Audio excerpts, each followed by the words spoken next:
네, 김용환입니다. 같이 말씀 묵상하겠습니다. 여러분은 사람을 어떻게 보십니까? 사람이 착한 것 같습니까? 아니면 악한 것 같습니까? 아니면 어떻게 여러분은 사람을 생각하고 여기시나요? 토마스 홉스, 존 로크, 장 자크 루소, 이 세 사람은 모두 사회에 대해서, 사회의 사람들에 대해서 고민을 했던 그런 철학자들이었는데요. 먼저 홉스는 사회계약서를 이야기했습니다. 홉스는 자연 상태를 만인에 대한 만인의 투쟁이다 이렇게 봤어요. 그래서 인간은 본래 서로를 불신하며 자기 보존을 위해 싸우는 존재다 이렇게 이해했습니다. 그래서 인간을 조금 어느 정도 좋게 보기보다는 혼란스러운 상태에서 벗어나기 위해서 인간의 이성이 서로 합의할 수 있는 규칙을 마련해야 한다. 이렇게 이야기를 했습니다. 로크는 사회계약서를 이야기했는데 홉스와는 조금 달리 자연 상태를 자유의 상태로 이해했습니다. 그래서 인간은 태어날 때부터 생명, 자유, 재산의 권리를 부여받고 자연법에 따라서 타인의 권리를 침해하지 않아야 하는 그런 존재. 그런데 현실에서는 이를 판결해 줄 공동의 재판관이 없기 때문에 분쟁과 불안이 일어날 수 있다는 거예요. 그래서 인간은 자신들의 권리를 보호받기 위해서 사회의 계약을 맺어야 한다. 그래서 법과 제도를 갖춘 시민사회를 구성해야 한다. 이 정도로 봤습니다. 그래서 로크에게 사회계약의 핵심 목적은 절대 권력의 수립이 아니라 자연권, 특히 소유권에 있어서 어느 정도 보장이 있어야 한다라는 지점이었죠. 그런데 루소는 사회계약서를 이야기할 때 인간에 대해서 굉장히 긍정적으로 봤어요. 그러니까 자연 상태를 평등하고 평화로운 상태로 보았습니다. 그래서 자연으로 돌아가자 뭐 이런 슬로건도 외쳤죠. 인간이 지금은 불평등한 사회에 있지만 인간이 공동의 이익을 위해서 스스로의 의지를 모아야 한다. 그래서 일반 의지에 대해서 이야기했고요. 사회계약은 개인의 자유를 포기하는 것이 아니라 모두가 함께 주권을 행사하는 공동체적인 자유의 회복을 위해서 이것을 추구해야 한다. 이렇게 봤습니다. 그래서 이런 루소의 사상은 민주주의의 뿌리를 두게 되었고요. 또 공화주의의 뿌리를 토대를 놓기도 했습니다. 그럼 전도서에서 성경이 말하는 인간의 존재는 어떠한 상태일까요? 같이 한번 말씀을 보면요. 20절에서 22절에 이렇게 말합니다. 선을 행하고 전혀 죄를 범하지 아니하는 의인은 세상에 없기 때문이로다. 또한 사람들이 하는 모든 말에 내 마음을 두지 말라. 그리하면 내 종이 너를 저주하는 것을 듣지 아니하리라. 너도 가끔 사람을 저주하였다는 것을 내 마음도 알고 있느니라. 전도자는 아무리 선한 의인이라도 어떤 존재임을 알게 되었다. 이렇게 얘기했죠.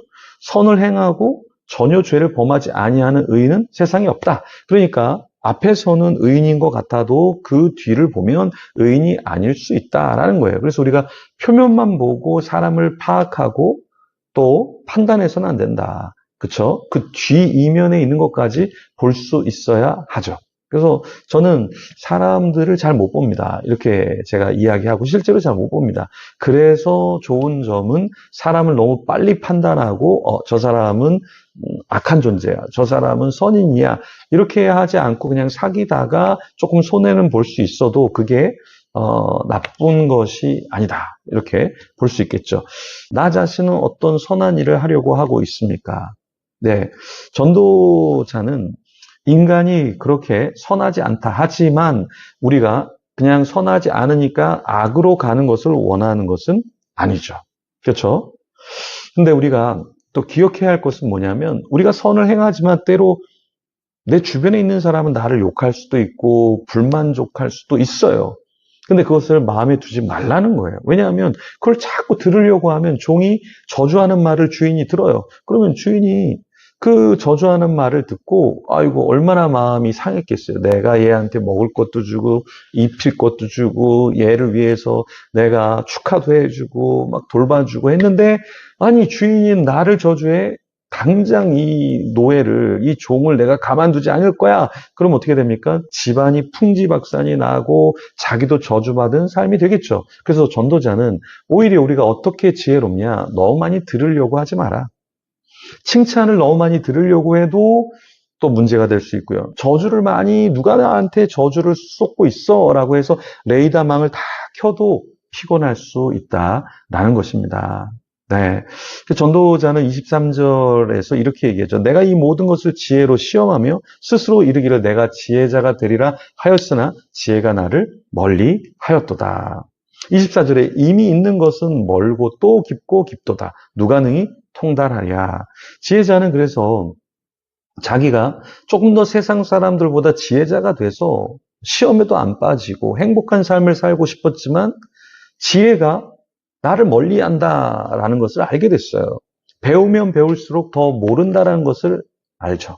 그래서 박사가 된다는 것은 내가 아는 것이 많다. 그래서 난 똑똑하다가 아니라 내가 모르는 영역이 이렇게 많구나. 그래서 더 공부하고 더 내 학문을 넓혀야겠다라는 것을 아는 단계가 박사의 단계죠. 근데 박사가 아닌 사람들, 그러니까 대학생들은 조금 심리학 공부하고 내가 심리를 다 알아. 내가 역사를 조금 공부하면 내가 세상 역사를 다 알아. 철학을 조금 공부하면 나 철학자들보다 더 똑똑해. 이럴 수 있다. 신학생들은 어떻습니까? 저 목사님 설교는 문제가 많아. 저 선교사님은 선교를 잘 못하고 있어. 저 조직에, 선교 조직에는 허점들이 너무 많아. 이 신학도들이 굉장히 날카롭습니다. 근데 이게 지혜자의 모습이 아니다. 정말 지혜자는 나도 모르는데 저 사람은 조금 아는구나. 나는 부족한데 저 사람은 조금 더 성숙하구나. 나는 부족한데 저 사람은 굉장히 사람을 잘 품는구나. 약간은 나 자신을 볼 줄 알고 타인의 장점을 볼 줄 알아야 한다. 장점이 조금 있으면 그 장점을 갖고 사용하고 연합하면 되는데, 그렇죠? 단점만 보고 저 사람은 단점이야. 단점만 있네. 사진을 찍을 때 이쪽 면에 썩은 것을 찍으면 썩은 것만 보이잖아요. 그죠? 그러면 이건 완전히 버려야 할 사과예요. 근데 반대편을 돌려서 보면 사과가 굉장히 맛있게 보이고 냄새도 굉장히 좋게 풍기는 것 같아요. 근데 너무 달기 때문에 뒷면은 썩었지만 내가 이것을 보고 먹을 수 있는 부분은 이 정도까지 잘라서 먹어야지 하고 단 부분을 먹고 좀 썩어 있는 부분은 싹 도려내서 버려버리면 그것도 우리가 취할 수 있는 사과가 되겠죠. 우리 사람도 마찬가지입니다. 어떤 일도 마찬가지입니다. 이거 왜 나한테 일을 주는 거야? 이거 나한테 전혀 도움이 되지 않는데 해보면 나중에 좋은 경험이 될 수도 있고 또 내가 그 분야에 더 뛰어들 수도 있는 거죠. 지혜자는 어떤 자입니까? 스스로 다 알아. 난 이거 안 해도 돼. 난 다 알아. 저 사람 정말 안 좋은 사람이야. 단칼에 우리가 배척하는 것이 아니라 함께 지어져 가는 저와 여러분이 되기를 소망합니다. 기도하며 나가겠습니다. 주님 감사합니다. 때로는 나의 눈이 어둡고 귀가 어둡고 나의 판단이 어리석어서 하나님도 내 인생의 잘못된 길을 인도하고 나를 저주하는 분이야 이렇게 착각할 수 있습니다. 하지만 주님 전도자의 이 고백처럼 지혜자의 고백처럼 나는 지혜롭지 아니하다. 나는 부족하다. 여전히 배울 게 많다. 여전히 나는 겸손해야 한다. 그것을 깨닫게 하여 주시옵소서. 하나님, 우리가 인간이 어떤 존재인지를 깨닫게 하여 주시옵소서. 홉스와 로크와 루소가 파악한 것처럼 또 오늘 전도자가 말하는 것처럼 인생에 참 선인으로 보이지만 악한 자가 있고 하지만 때로 악한 자인 것 같지만 그 속에 하나님을 아는 마음이 있고 변화될 수 있다라는 그 믿음 또한 우리가 갖게 하여 주시옵소서. 오늘 하루도 만나는 자를 사랑하게 하시고 오늘 누구를 만났다면 축복하는 기도를 할 수 있도록 우리를 붙잡아 주시옵소서. 감사합니다. 예수님 이름으로 기도드립니다. 아멘. 각자 기도하며 나아갑니다.